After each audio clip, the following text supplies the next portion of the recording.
John chapter 6.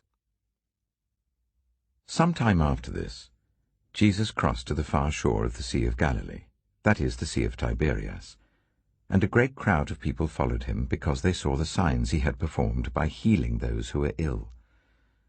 Then Jesus went up on a mountainside and sat down with his disciples. The Jewish Passover festival was near.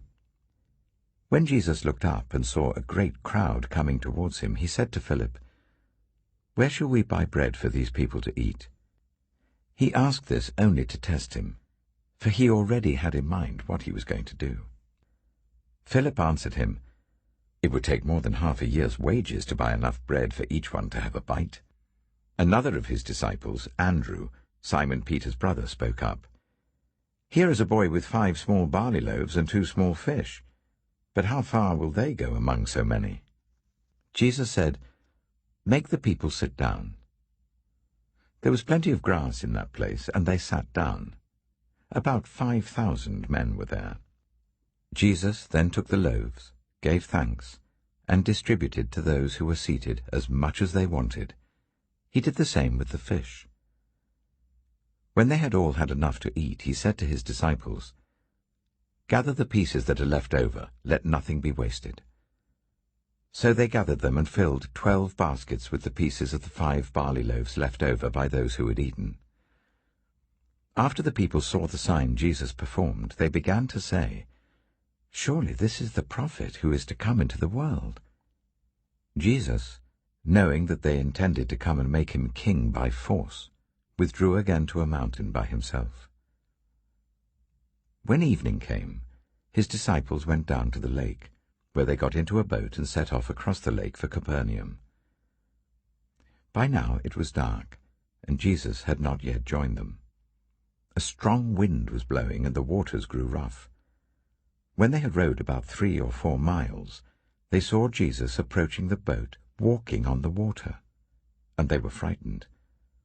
But he said to them, "It is I, don't be afraid."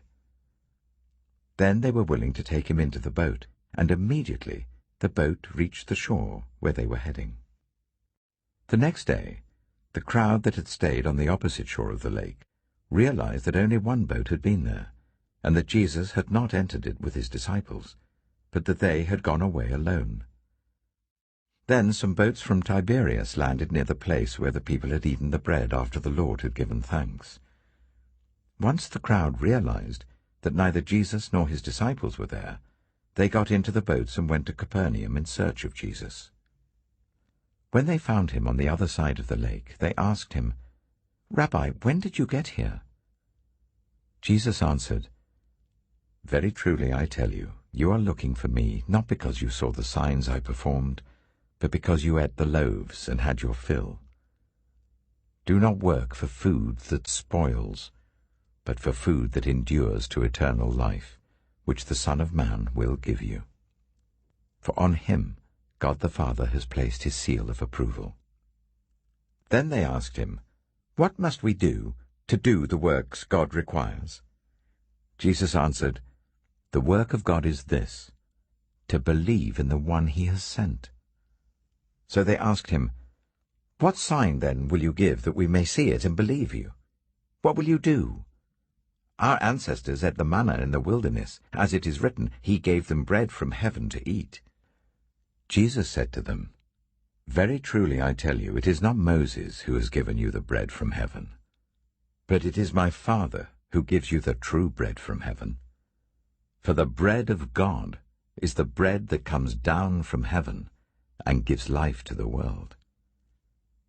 "Sir," they said, "always give us this bread." Then Jesus declared, "I am the bread of life. Whoever comes to me will never go hungry, and whoever believes in me will never be thirsty.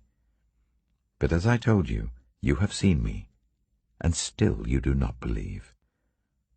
All those the Father gives me will come to me, and whoever comes to me I will never drive away. For I have come down from heaven not to do my will, but to do the will of him who sent me. And this is the will of him who sent me, that I shall lose none of all those he has given me, but raise them up at the last day. For my Father's will is that everyone who looks to the Son and believes in him shall have eternal life, and I will raise them up at the last day." At this, the Jews there began to grumble about him, because he said, "I am the bread that came down from heaven." They said, "Is not this Jesus, the son of Joseph, whose father and mother we know? How can he now say, 'I came down from heaven'?" "Stop grumbling among yourselves," Jesus answered. "No one can come to me unless the Father who sent me draws them, and I will raise them up at the last day. It is written in the prophets, 'They will all be taught by God.' Everyone who has heard the Father and learned from him comes to me. No one has seen the Father except the one who is from God. Only he has seen the Father. Very truly I tell you, the one who believes has eternal life. I am the bread of life. Your ancestors ate the manna in the wilderness, yet they died. But here is the bread that comes down from heaven, which anyone may eat and not die. I am the living bread that came down from heaven. Whoever eats this bread will live forever. This bread is my flesh, which I will give for the life of the world." Then the Jews began to argue sharply among themselves, "How can this man give us his flesh to eat?" Jesus said to them, "Very truly I tell you, unless you eat the flesh of the Son of Man and drink his blood, you have no life in you. Whoever eats my flesh and drinks my blood has eternal life, and I will raise them up at the last day. For my flesh is real food, and my blood is real drink. Whoever eats my flesh and drinks my blood remains in me, and I in them. Just as the living Father sent me, and I live because of the Father, so the one who feeds on me will live because of me. This is the bread that came down from heaven. Your ancestors ate manna and died, but whoever feeds on this bread will live forever." He said this while teaching in the synagogue in Capernaum. On hearing it, many of his disciples said, "This is a hard teaching. Who can accept it?" Aware that his disciples were grumbling about this, Jesus said to them, "Does this offend you? Then what if you see the Son of Man ascend to where he was before? The Spirit gives life, the flesh counts for nothing. The words I have spoken to you, they are full of the Spirit and life. Yet there are some of you who do not believe." For Jesus had known from the beginning which of them didn't believe and who would betray him. He went on to say, "This is why I told you that no one can come to me unless the Father has enabled them." From this time, many of his disciples turned back and no longer followed him. "You do not want to leave too, do you?" Jesus asked the 12. Simon Peter answered, "Lord, to whom shall we go? You have the words of eternal life. We have come to believe and to know that you are the Holy One of God." Then Jesus replied, "Have I not chosen you, the 12? Yet one of you is a devil." He meant Judas, the son of Simon Iscariot, who, though one of the 12, was later to betray him.